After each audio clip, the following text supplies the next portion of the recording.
हिकिड़ी शइ जॾहिं पहिरीं बि जेका ई एंटरप्रेन्योरशिप आहे उन ते तमामु घणो माण्हू ॾिसी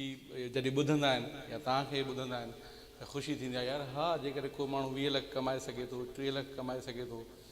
मुस्तक़बिल में बि अपॉर्चुनिटीज़ आहिनि पाण वटि उत्तर सिंध में या पूरी सिंध में या पूरे पाकिस्तान में बि जेकॾहिं को नंढड़ो धंधो कामयाबु थींदो आहे त सभु जा सभु उहो धंधो कंदा आहिनि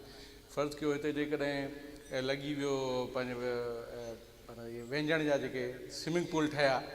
त सभिनी हर तालके में हिकिड़ो स्विमिंग पूल ठाहे छॾियो त यार इहो कमाए थो 3 महीना तमामु भलो पर जेकी तव्हां ॻाल्हियूं ॾिसो पिया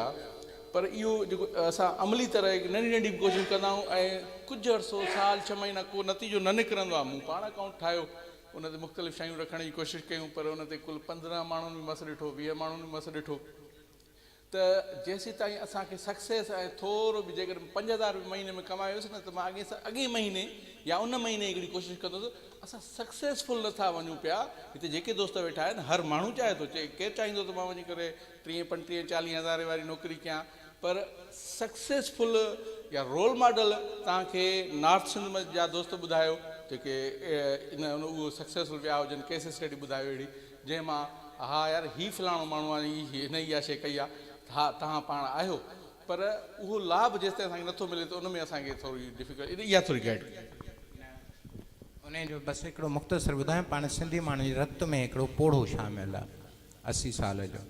उहो जेको मरंदो आहे उहो चवंदो आहे त मरण खां पहिरियों मूंखे पंहिंजे पोटे जी शादी ॾेखारियो या ख़ुशी ॾिसणु थो चाहियां छोरे जी उमिरि 9 साल बि कोन्हे लिहाज़ा इन इन इन पोड़ेपणे मां निकिरी तव्हांखे कारोबारी हिकमत अमलियूं खणियूं पवंदियूं उन में लॻंदो तव्हांखे हारीअ जो दिमाग़ त अॼु मां ॿिज छटियो आहे त 6 महीननि खां पोइ लुणंदुमि इन जे विच में आबियारी बि कंदुमि मां रातिनि जा सीउ बि सहंदुमि उसूं बि सहंदुमि पर 6 महीननि खां पोइ